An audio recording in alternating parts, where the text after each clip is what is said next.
Hey, hi, hello, I am Mario, and I'm here to tell you about all the books I read in January. I know one stands out right away. In January, I read a total of 12 books. I started off the new year on the right foot with my very first book being a 5-star. I read 4,749 pages, oof, although some of those were audiobooks. Of my 12 books, I had 2 3-stars, 7 4-stars, and 3 5-stars. So it was a great reading month, and I'm going to tell you all about it. As I jump into my channel, we'll be playing with different formats, but today we're going to go from my lowest star rated all the way up to my highest star rated. So let's get right into it. Unfortunately, The God of the Woods by Liz Moore is going to be the first book I talk about. This was a 3-star read for me. It was a very anticipated book for me. Many of you know this won the Goodyear's Choice Awards in the thriller category. So tons of people loved it. Unfortunately, this one really wasn't for me. So the gist of this book is this rich family owns this summer camp, and their son, who goes by Bear, goes missing many years ago. In a second timeline that is more present to today's timeline, they have another child, this time named Barbara, who is at the same camp and again disappears. So the whole plot is both where is Bear and also where is Barbara. I think that's where this book fell flat for me. Every chapter has a different perspective as well as a different time.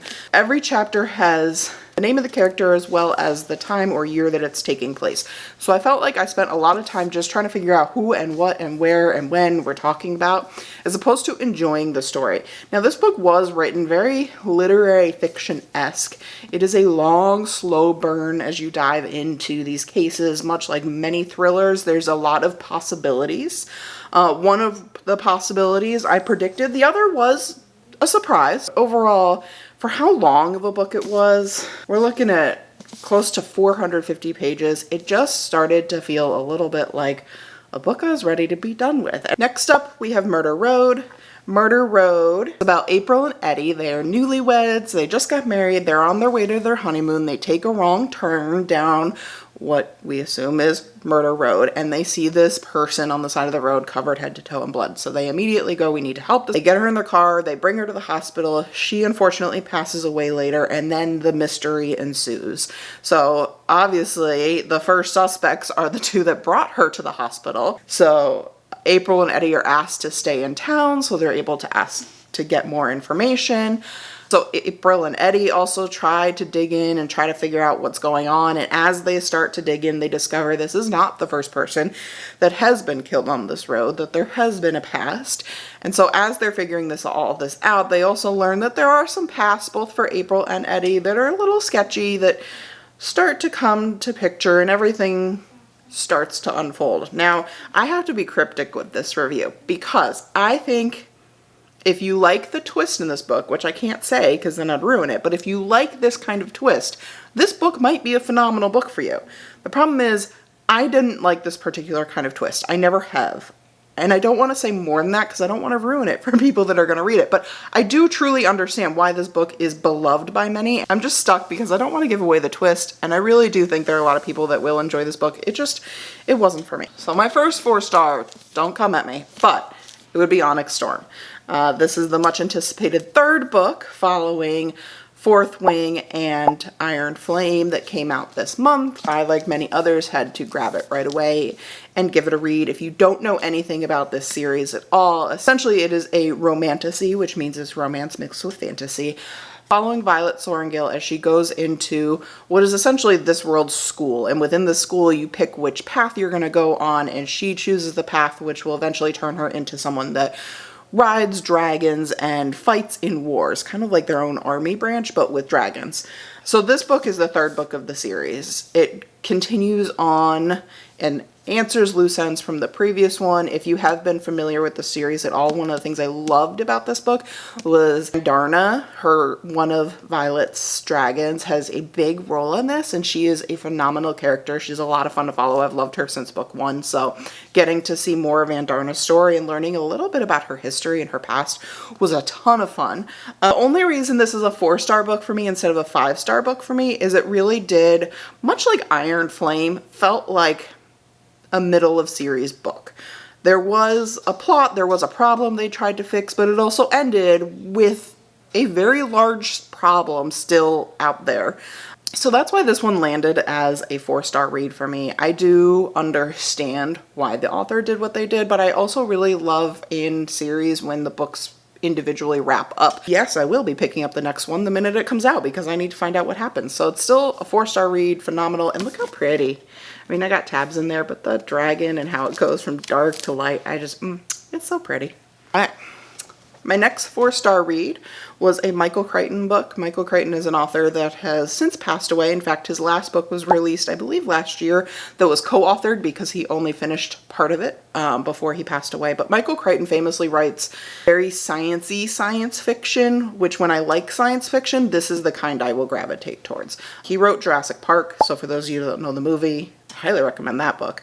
The premises of this is there is a law case coming soon, and essentially they are trying to blame people for global warming, which then has impacts on other people, and trying to sue people in general over the fact that global warming has had impacts on their homes and their lives and everything else.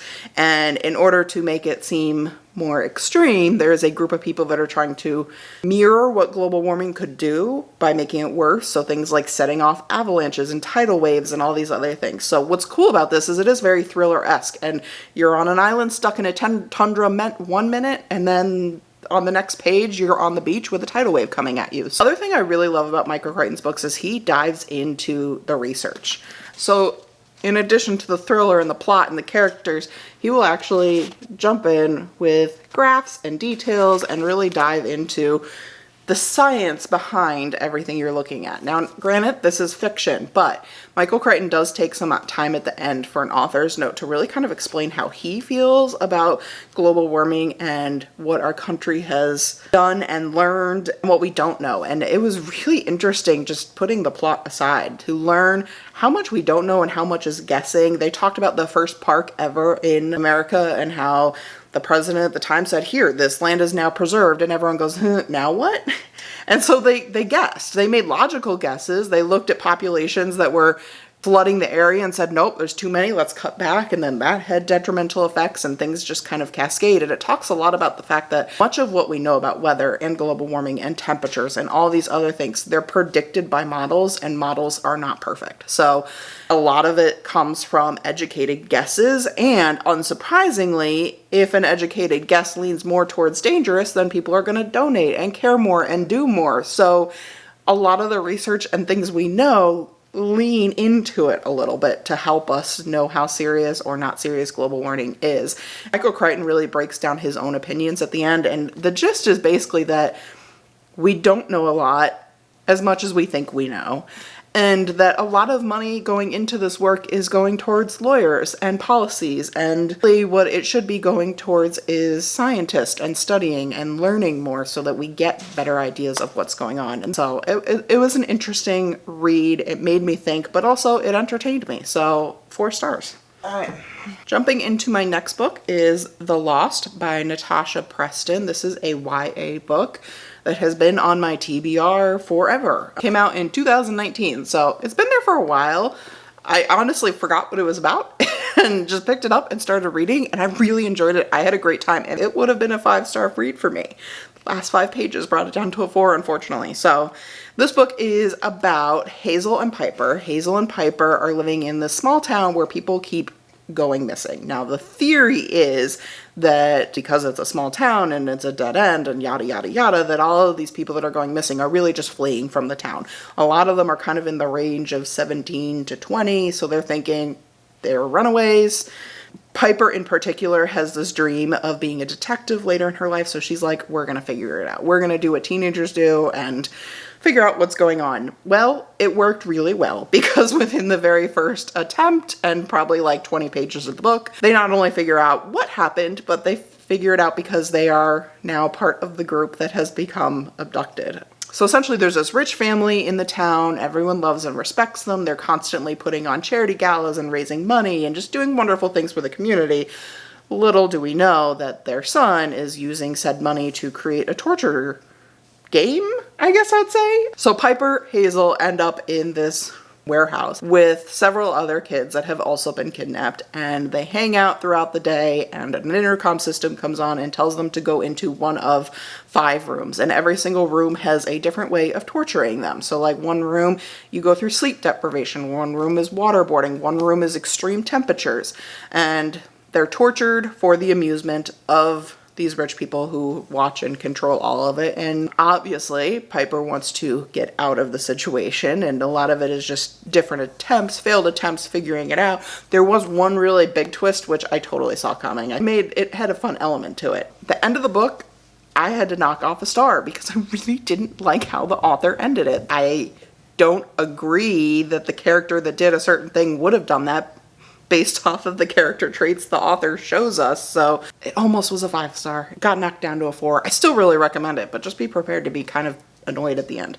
My next 4-star was The Rom-Commers by Catherine Center. Catherine Center is an author that I have loved for a long time. Catherine Center writes just really fun, light-hearted, fun to laugh along, page-turning rom-com books. I think that's the best way to describe Catherine Center. This is not a deep read. This is not a read that is going to get you in the feels, but it is a lot of fun to read. So in this book we have Emma.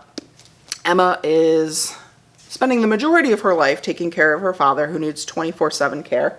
And Emma is striving to be a scriptwriter, and she gets the opportunity of a lifetime when the infamous Charlie Yates, which is her idol, she is so obsessed with Charlie Yates that she's had pictures of him on her desk, taped to her desk. So she's like, when you hear from Charlie Yates, you gotta go. And then she gets there and discovers Charlie Yates didn't ask for help, doesn't want help. The problem is Charlie Yates writes like mafia screenplays and things like that. He is not in the rom-com business. He doesn't even know that a rom-com's supposed to have a happily ever after, so he needs her, and she kind of rips him apart and goes, here's why you need me. And so then they end up in this working relationship. She actually lives in his mansion with his drawer of Oscars, because evidently when you have so many, they go in a drawer, and they write a rom-com together. And unsurprisingly, it goes from a working relationship to much more, and the banter between these two is amazing. I love the forced proximity trope in general. There's a lot of zingers and one-liners in here where you're just like, ooh, that was fun.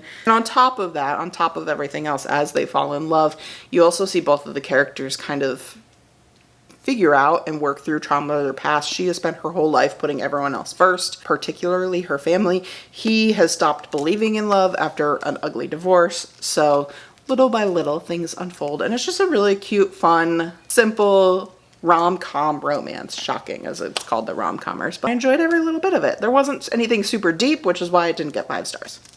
My next 4-star book is The Rule Book. The Rule Book is a sequel to The Cheat Sheet, both by Sarah Adams. It is considered a series, but they do stand alone. You can read The Rule Book without reading The Cheat Sheet. I think I gave The Cheat Sheet 5 stars and The Rule Book only 4 stars, but both really good books. So in this book, you have Nora. Nora is a sports agent in a male-dominated world. She is figuring out how to be a female in that world. And in fact, she goes by her last name so that people don't automatically know that she's a girl right away, which she has found has helped her get her foot in the door. And she has finally given her first solo person that she will be an agent for. And that is Derek. Derek is a huge football star. He's had an agent before within their firm, and that agent is passing this case off to Nora. Of course, when they tell Derek, they use her last name, which is important because we later find out that Nora and Derek are actually high school sweethearts. So their first meeting, she knew who he was. He didn't know until she walked in the door that, holy smokes, now our exes are face to face. So they dated in high school, they broke up, and now she is his agent. It starts with him just trying to mess with her and get her to quit, and there are just so many funny scenes of like forcing her to be the personal chef right before a date that doesn't exist. And then things start to blossom, ... you know, it's a romance. They start to revisit all of their past and what happened in the past. Now, 5-second vent, I hate second chance romances. I personally feel like if you can break up with someone once when you're just dating, what's going to happen when you've got mortgage and kids and life? So usually I kind of cynically don't love second chance romances. This is going to be an exception. And the reason is their breakup wasn't like, hey, we've got a difference of opinions. Hey, we have this huge fight and now we're not going to be together. It really was just the two of them looking at their lives and looking at the fact that their lives couldn't meld together. One would always be in the shadow of the other. And I actually felt like because of that, because they were doing it not out of each other's relationships, but more out of internally what they needed, that when they got their careers under them and now they're in their adult stage of life and he's a famous football player, she's a successful agent, it kind of felt like now was the right time to revisit that and come together. So I don't love second chance romances, but this one got 4 stars from me because I support the why behind it. I suggest reading it. I actually think you should read the cheat sheet first just because I like that one more. All right, next I read but actually listened to Listen for the Lie by Amy Tintera. So this book came out last year. It's a thriller. I read a ton of thrillers, so I think I'm very picky about thrillers. You have to surprise me. You have to be something different, and this one does that. You have Lucy and Savvy. And long ago, the two of them are at a wedding and Savvy ends up murdered. Hours after the murder, you see Lucy walking down a road with a huge welt on her head and blood everywhere and no memory of what happened. So initially, the thought is, oh my goodness, both the girls were attacked and we need to figure out who did it. But years go on and the trail goes cold and the conversation changes and it turns from Lucy survived an attack to why does Lucy know nothing about what happened? Did she actually do it? So she is kind of this cold case suspected murderer. There's no evidence, there's no trial. The years have gone by, she doesn't even live there anymore, and yet many people think she is the one who did do it. At that stage, Lucy still has no memory, so she has no clue what's happened. And then along comes Ben Owens, a famous podcaster who decides to turn this into a podcast. This is one of the reasons I loved the audiobook so much, is because the podcast elements within the book, it sounds very podcasty in the audiobook, so you really feel like you're watching the characters and then listening to the podcast, and then watching the characters and listening to the podcast. So if you're an audiobook listener, listen to this one rather than read it. I highly recommend it. Ben Owens comes and he starts digging into this cold case and figuring out who did it. And again, everyone thinks it's Lucy. Lucy's own grandmother, who by the way is my favorite character of this whole book. She is spunky and funny and just a ball. She convinces Lucy to talk to the podcaster and they start to try to retrace steps and figure out things. And just what's so interesting and different about this is Lucy has no clue. She really doesn't. And there are parts of this where some pieces start to unfold and she goes, wait, was it me? There is a little bit of romance too between Lucy and Ben, which I could have done without. It wasn't my favorite piece of this, but honestly, I can't think of another thriller book where the main suspect really doesn't know, is it me? So that aspect of this book was just beyond fascinating. And you do get a good wrapped up ending. I definitely did not see what was coming. In fact, I thought I had this so figured out and boy was I wrong. So I didn't predict the ending, which I loved. And I just think the fact that Lucy doesn't know what's going on makes this book just that much better. So yeah, this was a 4-star read for me. Definitely worth picking up. So I'm going to talk about my next 2 books together. My next 4-star read was the 3rd book of the Whitsack series, and my first 5-star read was the last book of the Whitsack series. So this series it's actually 4 books long. It starts with Find Me, and then moves on to Save Me, Love Me, Free Me. And this was recommended by a fellow booktuber. Okay, so the plot behind this series is that Shy is an 18-year-old who was stalked by a teacher who is Mr. X, and that teacher, in the stalking, it escalated and he eventually comes after her, attacks her, leaves her with many, many scars, and wipes out her entire family. Her twin is murdered, her mom and dad are murdered, all in front of her. So she has a ton of trauma dealing with this and is now in witness protection. So this book starts with her going into witness protection. She ends up moving across the street from another boy who is also in high school. She's a senior in high school, and a love interest starts with that boy. And that's the gist of the series. I went in very blind, so I almost don't want to tell you guys a ton about it. I'd say this series is 80% romance, 20% thriller. The romance is something you've never seen before. Let's just say her boyfriend has a twin and other brothers. It's fun. I'm just gonna leave it there. I read through the whole series. The last 2 books happened to be in January. 4th book I'd say is like 90% thriller. This is action-packed, extreme. I had to read this book in a day because I had to know what was going to happen. I mean, I'm going to tell you now, if you decide you're going to read this series, buy all 4 books, because every single book ends in a cliffhanger. I can't finish one and not pick up the next. It was a fun, quick read. So my next 5-star was The Favorites. The Favorites came out this month. It was one of my book of the month picks, and I just loved it. I really, really loved it. This book is about figure skaters, which, you know, full disclosure, I used to be a figure skater, so I think that's part of the reason I loved it. But there's so much more to it. So essentially you have Katrina Shaw. Katrina Shaw's lifelong dream is to be an ice danced Olympic gold medal champion. It is all she has ever wanted. It is all she wants, period. And as she is training, Heath Racha watches over her and eventually becomes her partner, and then they fall in love and they end up as a couple. All of that happens before the book starts. The book starts with them going to one of their first big championship and doing fairly well, but not scoring well because of the politics behind ice skating, which, for the record, very real. So they're judged because they don't have fancy costumes, because they didn't pick very traditional classical music and instead really had fun with the routine. But also at this competition happens to be Katrina's all-time favorite ice dancer in the entire world watching over them, and she's watching over them because she happens to have 2 twins who are partners competing against them. And they see her and approach her and go, hey, we think you need to come train with us. So overnight they go from rags to riches in a lot of ways. What complicates matters is Katrina wants to win a gold medal. That is her dream in life.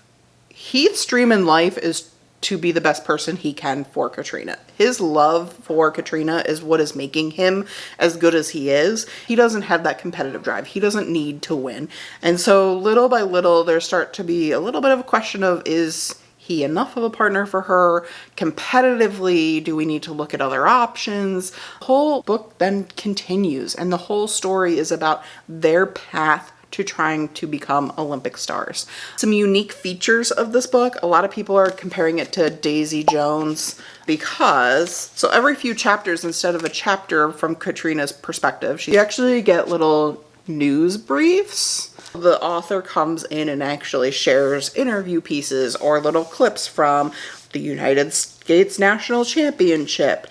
And in these news briefs, the author, Lynn Fargo, has this way of making it impossible for you not to continue by hinting at things to come. So like, for example, the one I just opened up to, not planned. One of the other characters is being interviewed, and he literally goes, and that competition did turn into quite a showdown, just not in the way all of us anticipated.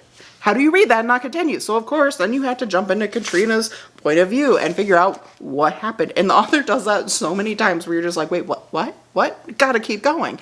You fly through this book. I actually felt, as I was reading this, I know a lot of people are comparing it to Daisy Jones. I felt it reminded me a lot of Tomorrow, because this isn't like a typical romance of they meet, they fall in love, there's a 3rd act breakup, and then they get back together. This is not that at all. It's really about them figuring out their relationship alongside of the fame of being a famous ice dancer. And you root for them, and it was so good. It was so good. I loved reading this one. This was a big anticipated book for me, and it did not disappoint. I get excited when the general public is reading a figure skating book and they're enjoying it. So definitely would recommend, even if you're not a skater, this is a good read. And my final, am I on the final one? Yep. Okay, so my final 5-star book was Ready or Not. This was my first book of the new year. I loved the fact that I started off the new year with a win and a 5-star read. So in this book, you have Eve on page 1 is discovering that she is pregnant. She is pregnant after a one-night stand with a guy at a bar. And that's the plot of the story. It's her dealing with her pregnancy, dealing with what does this look like. Yes, there is a romantic interest, but also there's balancing that romantic interest and dating and figuring all those pieces out with the fact that she is pregnant. And then on top of that, I also really love the friendship elements that the author brings into this. Her best friend is trying to get pregnant and not having a lot of luck with it. And it felt so authentic, because then the friend is like angry, but like, in her heart knows she can't be angry at her because it's taking something out on her that's not her fault, and then the friend is dealing with it. And this is what friendships look like. Friendships are not always so cut and dry. Now, luckily, her friend's brother is a huge support and does start to kind of help Eve work through and be excited for this. So the author does a great job of wrapping everything up, and I think something that's really nice about this is there's kind of multiple ways that it could have been wrapped up, which as a reader is really fun, because halfway through the book, I'm literally sitting there going, is she gonna fall in love with this guy? Is she gonna go in this direction? Is she gonna do this? And I didn't know. I didn't know which way the author was gonna take it. And I love reading romances like that, because a lot of times romances are very predictable and it's more about the journey than getting to the end. But in this case, it was really about the journey and figuring out what she was gonna do right alongside with her. So I love this one. This was my first time I've ever read an accidental pregnancy trope. I know it is a trope. I think I'll probably pick it up again because I had so much fun with this one. So that is it for my January wrap up. 12 fairly great reads, some good recommendations in this pile. I'd love to hear from you. What did you love reading in January? And do you have any of these books that you think you might want to pick up now? So let me know, and remember to keep reading more books. Bye for now.